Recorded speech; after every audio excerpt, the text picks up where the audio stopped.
নরম তুলতুলে চিকেন বল। আপনাদের খেতে কেমন লাগে? আলহামদুলিল্লাহ, আমার কিন্তু খেতে অনেক ভালো লাগে। হ্যালো এভরিওয়ান, আসসালামু আলাইকুম। কেমন আছেন সবাই? আশা করি অনেক ভালো আছেন। আলহামদুলিল্লাহ, আমিও ভালো আছি। আজকে আপনাদের সাথে শেয়ার করব সিপি স্টাইলের চিকেন বল রেসিপি। প্রথমে এখানে মুরগির বুকের মাংস ছোট ছোট পিস করে কেটে নিয়েছি। এরপর দিয়ে দিয়েছি কিছু কাঁচামরিচ কুচি, সাথে কিছু ধনেপাতা কুচি, অল্প একটু চিলি ফ্লেক্স। এরপর অ্যাড করে দিব লেবুর রস। এখানে আপনারা ঝালের পরিমাণটা আপনাদের পছন্দ মতো ইউজ করবেন। আর অবশ্যই চেষ্টা করবেন রেড চিলি গ্রিন চিলি দুটোই ইউজ করার জন্য, তাহলে কিন্তু কালারটা অনেক সুন্দর আসে। এখন এখানে অ্যাড করে দিব আদা রসুন বাটা অল্প একটু, স্বাদমতো লবণ, 1 টেবিল চামচ গুঁড়ো দুধ ও 1 টেবিল চামচ কর্নফ্লাওয়ার। এরপর সবগুলো উপকরণ ভালোভাবে মিশিয়ে নিব। মেশানো হয়ে গেলে একটা ব্লেন্ডার জারে নিয়ে এগুলো সব একসাথে ব্লেন্ড করে নেব।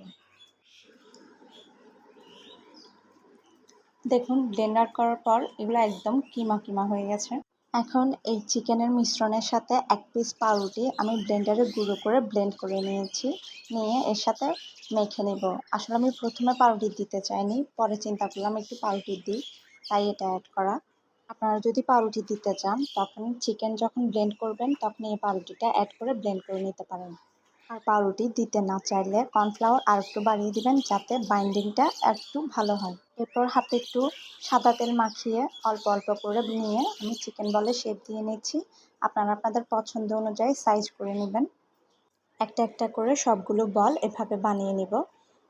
সিপিতে দেখবেন বলগুলো একটু এবড়ো থেবড়োই হয়, আমিও এভাবেই বানিয়েছি।